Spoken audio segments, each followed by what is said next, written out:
ঘরের বাতাস যেন ভারী হয়ে গেছে, জানলার পর্দা এলোমেলো ভাবে উঠছে, আর রাতের নিস্তব্ধতা এমন গভীর যে মনে হয় এই পৃথিবীতে এখন নিঃশ্বাস নিচ্ছে কেবল সময়।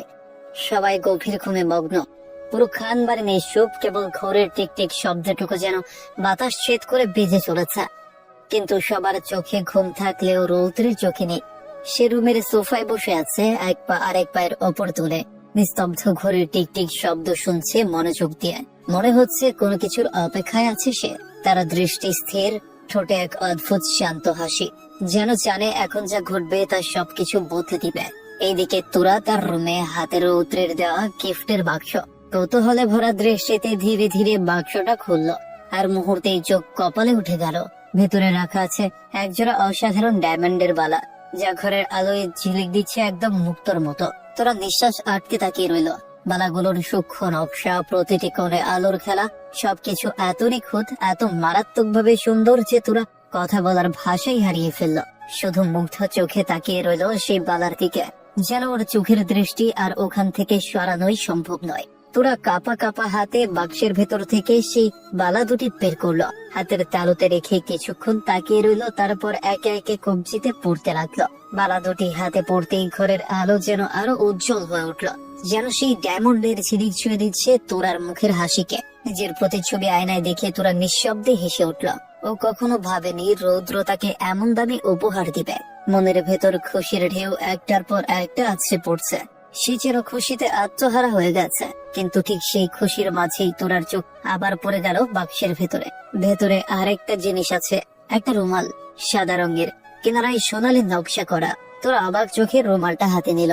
নরম কাপড়ের ভাঁজ খুলতেই তাতে সূক্ষ্ম অক্ষরে কিছু লেখা চোখে পড়ল। লেখাটা পড়তেই তোরার চোখ কপালে উঠে গেল।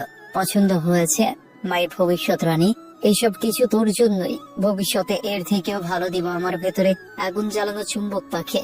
আর লেখাটা পড়ে তোরার মনে কেমন জানি একটু খটকা লাগলো। বেশ কিছুদিন ধরেই দেখছে রৌদ্র তার সাথে অস্বাভাবিক আচরণ করছে, যেগুলো আগে কখনো দেখেনি। তোরা রৌদ্রের সেই আচরণগুলো মজার ছলেই নিত, কারণ রৌদ্রের চরিত্র পরিবারের কাছে গোপন হলেও তোরা জানে রৌদ্র কেমন।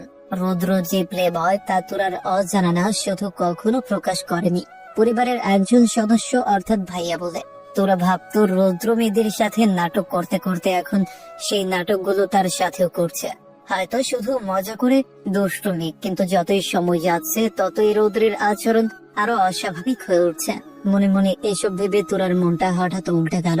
নিজেকে নিজেই ধমকের সরে বলল, আমি এসব কি ভাবছি? ভাইয়া হয়তো প্লে বয় হতে পারে, তাই বলে সে আবার সাথে সেরকম কিছু করবে? আমি তো ভাইয়ার বোন, তার পরিবারের একজন সদস্য। আমাকে কেন ওই চোখে দেখবে? তুইও না, মাথা ঠিক কর। কালকে তুই শিহাবের বউ হতে যাচ্ছিস, আর তুই ভাবছিস অন্য বেড়াকে নিয়ে। তবা তোরা নিজেকে নিজে বকে বকে শান্ত হলো। বোকা তোরা, বুকের ভিতর যা ভাবছিস সেটা পুরোপুরি বুঝল না। মনে হলো যেন অবুঝের মতো রয়ে গেছে। তারপর ধীরে ধীরে রুমালটার চারপাশ ঘুরিয়ে দেখতে লাগলো। চোখ শুধু রুমালের দিকে। অনেক সুন্দর রুমালটা, যা তোরার খুব পছন্দ হয়েছে। মনে মনে বললো, রৌদ্র ভাইয়ের সত্যি পছন্দ আছে বলতে হবে। হঠাৎ তোরার মনে পড়ে গেল রৌদ্র ছাদে বলেছিল রুমালটার ঘ্রাণ নিবি, দেখবি পাগল হয়ে যাবে। রৌদ্রের কথা মনে পড়তেই তোরা আর দেরি করলো না, সঙ্গে সঙ্গে রুমালটা নাকের কাছে নিয়ে বড় একটা নিঃশ্বাস নিল। ঘ্রাণ নেওয়ার সাথে সাথে বুঝতে পারলো সত্যি অসাধারণ সুন্দর একটা ঘ্রাণ, যা তার কাছে একদম প্রিয় হয়ে গেল। তোরা আরেকবার ঘ্রাণ নিল, এবার আরো মনোযোগ দিয়ে। যতই তোরা ঘ্রাণ নিচ্ছে ততই তার ইচ্ছে আরো বেড়ে যাচ্ছে, আরো নিতে, আরো অনুভব করতে। অনেকক্ষণ এমন করার পর তোরার মাথা হঠাৎ কেমন জানি চক্কর খেতে লাগলো। শরীরের সবকিছু কেমন জানি মাতাল লাগছে। মনে হচ্ছে পুরোটা পাগল পাগল, একদম নেশার মতো অনুভূতি ভর করছে প্রতিটি কোণে। সবকিছু কেমন জানি দুইটা দুইটা করে দেখছে তোরা। হাতে থাকা রুমালের দিকে তাকিয়ে দেখে দুইটা রুমাল। চোখ বড় বড় করে তাকিয়ে হা হা হা করে হাসতে হাসতে বলল, হা হা, জাদু জাদু। কিছুক্ষণ আগে তো এখানে একটা রুমাল ছিল, আর এখন দুইটা। কোথা থেকে আসলো জাদু? নিশ্চয়ই রুমালটা জাদু জানে। তোরা মুহূর্তেই পাগলের মতো আচরণ শুরু করলো। দাঁড়াতে গেলে মাথা ঘুরে পড়ে যেতে নেয়, সাথে সাথে টেবিলে ধরে ফেলে নিজেকে সামলালো। তারপর পাগলের মতো হেসে হেসে বলল, রৌদ্র ভাই আমাকে কি দিল রে? ঘ্রাণ নেওয়ার সাথে সাথে তো আমার কেমন জানি পাগল পাগল লাগছে, মাথা ঘুরাচ্ছে, নাচতে ইচ্ছে করছে।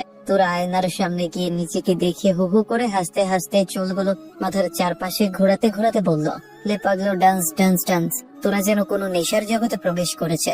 নিজের হোশ হারিয়ে পাগলের মতো নাচতে লাগলো। হঠাৎ নাচতে নাচতে আয়নাতে দেখলো রৌদ্র দাঁড়িয়ে আছে পেছনে। তোরা এটাকেও জাদুর মতো মনে করলো। রৌদ্রের দিকে ঘুরে তোরা এগিয়ে গেল। চারপাশ ঘুরতে ঘুরতে বলল, এই রৌদ্র ভাই আমাকে কি দিল রে? প্রথমে রৌদ্রের জিনিসের পাওয়ার, তারপর সেই পাওয়ারের রৌদ্র ভাইকেও আমার রুমে নিয়ে এসে পড়লো। কি মজা! রৌদ্র তোরার পাগলামি দেখে বাঁকা হাসলো। তার মানে তার পরিকল্পনা কাজ করেছে। রৌদ্রের ভাবনার মাঝেই তোরা এগিয়ে এসে রৌদ্রের কাছে এসে গলা জড়িয়ে ধরে বলল, আচ্ছা জাদু ভাই, আমার এমন কেন লাগছে? রৌদ্র ফিস ফিস করে বলল, কেমন লাগছে? তোরা উদ্দীপনায় ছলো ছলো চোখে উত্তর দিল, কেমন জানি পাগল পাগল লাগছে নিজেকে। মাথা ঘোরাচ্ছে, নাচতে ইচ্ছে করছে। ইচ্ছে মতো আমার সাথে নাচেন প্লিজ, আমার খুব নাচতে ইচ্ছে করছে। কথাটা বলেই তোরা রৌদ্রে দুই হাত ধরে রৌদ্রকে নিয়ে নাচতে লাগলো। রৌদ্র কম্প্রেশন তার সাথে তাল মিলিয়ে দিল। দুজনেই এখন যেন এক ধরনের ব্যাঙের রূপে পরিণত হয়েছে। উজ্জ্বল একসাথে ছন্দে দুল। নাচের মাঝে রৌদ্র ঘড়ির দিকে তাকালো। রাতের সময় দেখে হাঁপাতে হাঁপাতে তোরাকে বলল, তোরা আয় মরে যাই, ওইখানে আরো অনেকে আছে, আমাদের সাথে নাচবে, আরো মজা হবে। তোরা খুশির ছিলিকে চোখে আটকে ধরে বলল, সত্যি? চল। তোরা সাথে সাথে বলল, ওকে চলেন, আমি যাবো, আমি খুব নাচবো। কথাটা বলেই তোরা দরজার দিকে এগোলো। কিন্তু দরজার কাছে এসে হঠাৎ থমকে গেল, যেন কোনো ঝটকা লেগে গেছে। রৌদ্রের দিকে তাকিয়ে বলল, আচ্ছা, আমি তো রুমের দরজা বন্ধ করে রেখেছি, আপনি কিভাবে আমার রুমে এলেন? রৌদ্র তোরার কাছে এসে চোখের দিকে তাকিয়ে বলল, কেন মনে নেই? তুই তো বললি জাদু, তাহলে তো আমি নিচে থেকে আসিনি, আমাকে নিয়ে এসেছে জাদু। দেখ কেমন জাদু, আমি দরজা না খুলেই হাওয়ার মতো এসে পড়লাম। তোরা সঙ্গে সঙ্গে হেসে ফেললো। হ্যাঁ হ্যাঁ, মনে পড়েছে, জাদু জাদু। কথাটা বলেই তোরা রুমের দরজা খুলে বের হলো। পেছন পেছন রৌদ্র বের হলো। হঠাৎ রৌদ্র দৌড়ে এসে তোরার মুখ চেপে ধরে বলল, হুশ, আস্তে, শব্দ করবে না, না হলে মানুষ রেগে যাবে, তখন আমাদেরকে যেতে দিবে না, আর আমরা নাচতেও পারবো না। তোরা সঙ্গে সঙ্গে মুখে আঙুল দিয়ে মাথা নাড়ালো। রৌদ্র তোরার এক হাত ধরে চুপি চুপি তোরাকে নিয়ে বেরিয়ে গেল। তোরাও বাচ্চার মতো শান্ত আনন্দ মুখী হয়ে রৌদ্রের সঙ্গে তাল মিলিয়ে বাইরে বের হয়ে গেল। রাতের শেষ প্রহর, চারদিকে নিস্তব্ধ, শুধু গাড়ির ইঞ্জিনের মৃদু শব্দ বাতাসে মিলিয়ে যাচ্ছে। রৌদ্র গাড়ি চালাচ্ছে আর তোরা তার কাঁধে মাথা রেখে বাচ্চাদের মতো ঘুমিয়ে আসছে একটা শান্ত গভীর ঘুম। যেন কোনো নেশায় ডুবে আছে সে। চুলের কিছু গোছা মুখে এসে পড়েছে, নিঃশ্বাসের ছন্দে দোলছে আলতো করে। রৌদ্র একবার তোরার দিকে তাকালো, মুখে নিষ্পাপ শান্তি, চোখে নিঃশব্দ স্বপ্নের ছায়া। ঠোঁটের কোণে হালকা হাসি ফুটে উঠলো রৌদ্রের। নিচু গলায় নিজের সঙ্গে নিজেই বলল, জানি না তোরা যখন তুই চেকে যাবে তখন তোর রিয়াকশন কেমন হবে, তবে আমি তোর রিয়াকশনে চাই ধরি না, কারণ আমার তোকে লাগবে, শুধুই তোকে। পৃথিবী যদি ধ্বংস হয়েও যায় তবুও আমি তোকে ছাড়বো না। তোরা শুধু আমার, শুধুই আমার। শয়তান বেড়া রৌদ্র তোরাকে নিয়ে ঠিকই চলে গেল। আর এখন সময় খানবাড়ির দিকে ফিরে যাওয়া। রাত পেরিয়ে ভোরের আলো ফুটেছে, কিন্তু সেই আলো যেন খানবাড়ির উঠোনে পৌঁছতেই চাইছে না। সকালের হালকা হাওয়া, পাখির ডাক, কুয়াশা সবকিছুই যেন অস্বস্তিকর নীরবতায় ঢেকে গেছে। ঘরের ভেতর এখনো সবাই ঘুমে, কেউ জানে না তাদের বাড়িতে কি ঝড় বয়ে গেছে। কিছুক্ষণের মধ্যে এই শান্ত সকাল ভেঙে যাবে।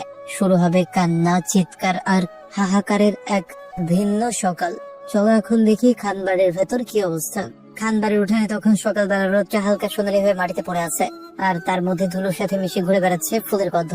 রান্নাঘর থেকে একটার পর একটা মশলার ঝাঁঝ আর ভাজা পড়ার গন্ধে চারপাশ ভরে উঠেছে। গেট থেকে শুরু করে বারান্দা পর্যন্ত রঙিন ফুলের মালা আর ঝালরে সাজানো, কোথাও গোলাপ, কোথাও গাঁদা, কোথাও ঝিলমিলি বাতি। আগেরাই ছোট ছোট বাচ্চারা এদিক ওদিক দৌড়াচ্ছে। কেউ ক্লাসে দুধ খেয়ে রেখে ভুলে গেছে, কেউ আবার ফিতার টানি মেতে আছে। মেয়েরা চুলে ফুল গুছছে, কানের দুল ঠিক করছে, আর একে অপরকে দেখিয়ে বলছে, দেখ আমারও শাড়িটা কেমন লাগছে। মাইক্রোফোনে হালকা সুর বাজছে সেই পুরনো বিয়ের গান। বড়রা বসে বিয়ের কাজের তালিকা বেরোচ্ছে। কারো মুখে চাপা উৎকণ্ঠা, ফটোগ্রাফার এসেছে তো। কেউ আবার হাসতে হাসতে বলছে, এই যে বার পক্ষের ফোনটা ধর, রওনা দিচ্ছে কিনা দেখি।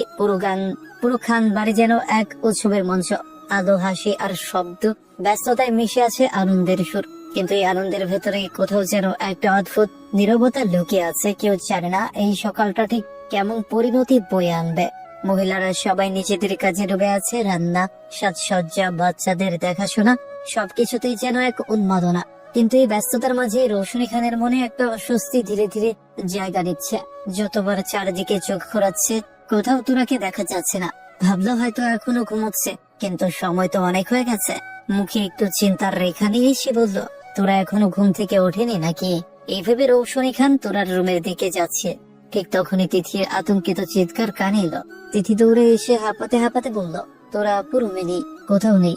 রুমে, ওয়াশরুম, বারান্দা সব জায়গা দেখেছি, তোরা আপু নেই। আর রুমের দরজাটাও বাহির থেকে লাগানো ছিল, ভেতর থেকে না। রৌশনী খান এক মুহূর্তের জন্য স্থির হয়ে গেলেন।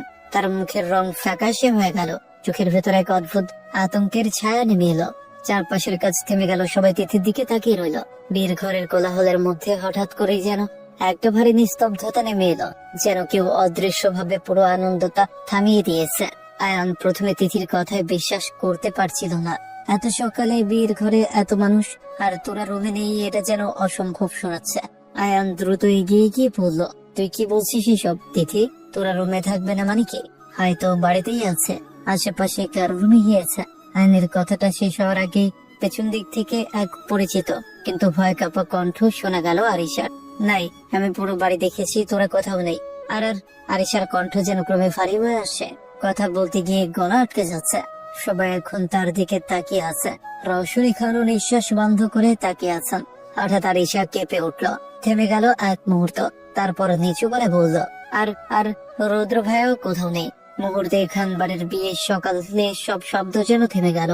হাসির শব্দ, রান্নার আওয়াজ, গান সব নিস্তব্ধ। কারো মুখে কোনো কথা নেই, শুধু বিস্ময় আর ভয় মিশে থাকা নিঃশব্দ চোখগুলো একে অপরের দিকে তাকিয়ে আছে। মনে হচ্ছে এই নিখোঁজ হওয়ার খবরটা যেন পুরো বাড়ির বুকের ভেতর এক ঝড় তুলে দিয়েছে। আনোয়ার খান খবরটা শুনে একদম নিথর হয়ে গেলেন। ধপাস করে সোফায় বসে পড়লেন তিনি।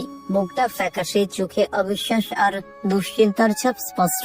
পাশে দাঁড়িয়ে থাকা কেউ কিছু বলার আগে আশিক খানও মাথায় দুই হাত দিয়ে ধীরে ধীরে নিচু হয়ে বসলেন। মনে হচ্ছে যেন পৃথিবীটা এক মুহূর্তে তার পায়ের নিচ থেকে সরে গেছে। সবার আর বুঝতে বাকি রইল না রৌদ্রই যে তোরাকে নিয়ে গেছে। কিন্তু ঘরের বাতাসে এখনো একটাই প্রশ্ন ঘুরপাক খাচ্ছে, রৌদ্র কেন তোরাকে নিয়ে গেল? রৌদ্রের সাথে তোরার এমন কি সম্পর্ক যে এত বড় একটা কাজ সে করতে পারলো? মুহূর্তের মধ্যেই গান, হাসি, আড্ডা সব বন্ধ হয়ে গেল। খানবাড়ি একেবারে মরুভূমির মতো নিস্তব্ধ হয়ে উঠলো। প্রতিটি কোণে যেন এক অদ্ভুত চাপ নেমে এসেছে। তরুজা খান শেরের আঁচল চেপে চেপে কান্না আটকানোর চেষ্টা করছে, চোখের কোণ দিয়ে পানি গড়িয়ে যাচ্ছে। পুরুষরা মাথায় হাত দিয়ে নিচু হয়ে বসে আছে, যেন মনে হচ্ছে সবাই গভীর ভাবে ভাবছে এবারে শেহাবদের কি জবাব দিবে। ঘরের পরিবেশ একেবারে ভারী, প্রত্যেকের মুখে উদ্বেগ আর চিন্তার ছাপ। বাতাসে অদৃশ্য এক অস্থিরতা ছড়িয়ে পড়েছে। তাজা ফুলের গন্ধে ভরা ঘরটা আজ যেন অন্যরকম লাগে শিহাবের কাছে। চারদিকে রঙিন ফুলের মালা ঝলমল করছে। তার চোখে এখন শুধু একটাই ছবি তোরা। আজ তার বিয়ে, তারই পছন্দের মানুষের সঙ্গে। আজ থেকে এই ঘরেই থাকবে তোরা, তার পাশে, তার জীবন সঙ্গী হয়ে। ভাবতেই শিহাবের ঠোঁটে মিষ্টি একটা হাসি খেলে গেল। লজ্জায় মাথা নিচু করে ফেললো, যেন সে নিজের কল্পনায় হারিয়ে গেছে। তারপর ধীরে ধীরে পকেট থেকে ফোন বের করলো, স্ক্রিনে খুললো তোরার এক হাসি মাখা ছবি, যেটা সে গোপনে তুলেছিল একদিন তোরার অজান্তে। তোরার মুখের দিকে তাকিয়ে শিহাবের চোখ ভিজে উঠলো ভালোবাসায়। তারপর মৃদু কণ্ঠে বলল, আর মাত্র কয়েক ঘন্টা তোরা, তারপর তুমি আমার হয়ে যাবে। আমরা একসাথে হব চিরদিনের জন্য। আমি কখনো ভাবিনি তোমাকে পাবো তোরা। বিশ্বাস করো, তুমি শুধু আমার পছন্দ না, তুমি আমার ভালোবাসা। এই কথাটা তোমাকে আজ রাতেই বলবো আমি। তোমাকে বাকিটুকু আর বলতে পারলো না শিহাব। হঠাৎ কানের পাশে এমন এক খবর এসে আঘাত করলো, যা তার গোটা পৃথিবী কাঁপিয়ে দিল। যেন মুহূর্তেই সব আলো নিভে গেল, চারপাশটা অন্ধকার হয়ে গেল। বুকের ভেতরে কিছু একটা ছিঁড়ে গেল, ভেতরটা ধুম করে মুচড়ে উঠলো কষ্টে। হাত থেকে ফোনটা ফুসকে পড়ে গেল মেঝেতে। তোরের হাসি মাখা মুখটা স্ক্রিনে থেমে রইলো, কিন্তু শিহাবের চোখে এখন ঝাপসা হয়ে গেছে সব। তো এই পার্টটি এখানেই শেষ হয়ে গেল। পরের পার্টের লিঙ্ক কমেন্ট বক্সে দেওয়া আছে, সবাই কমেন্টে দেওয়া লিঙ্কে ক্লিক করে দেখেন এবং চ্যানেলটি সাবস্ক্রাইব করে দিবেন। ধন্যবাদ সবাইকে, সবাই ভালো থাকবেন।